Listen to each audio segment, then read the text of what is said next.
নমস্কার বন্ধুরা, অসন্তিকা cooking and blogging চ্যানেলে আপনাদের সকলে স্বাগত। আপনাদের সঙ্গে আবার আপনাদের সামনে এলাম, আপনাদের সাথে শেয়ার করতে এলাম।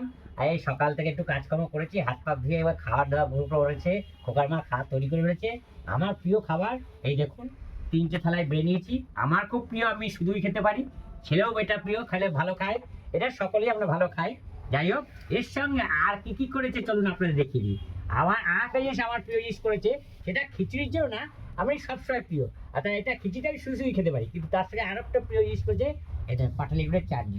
পাটালি গুঁড়ো যে কোনো যে চাটনি হলেই ভালো হয়, গুড় চিনি হোক, আখের গুঁড়ো যে চাটনি হোক, সেটা কোনো প্রশ্ন না। পাটালি গুঁড়ো আছে তাই করে দিল। এই পাটালি গুঁড়োর চাটনি করেছে, খুব প্রিয় আমার জিনিস। তো যাই হোক বন্ধুরা, এই যে আরেকটা জিনিস করেছে, এই দেখুন, এই যে খোকার জন্য, এই যে এটা খোকা ভালোবাসে, খোকার জন্য এটা করে দিয়েছে অমলেট। হ্যাঁ, আর এই যে 8 থেকে 80 সকলেই বেগুন ভাজা মাঝে মাঝে, পৃথিবীর সকলেই, আবার ভারতবর্ষের সকলেই কিন্তু বেগুন ভাজাটা ভালোবাসে।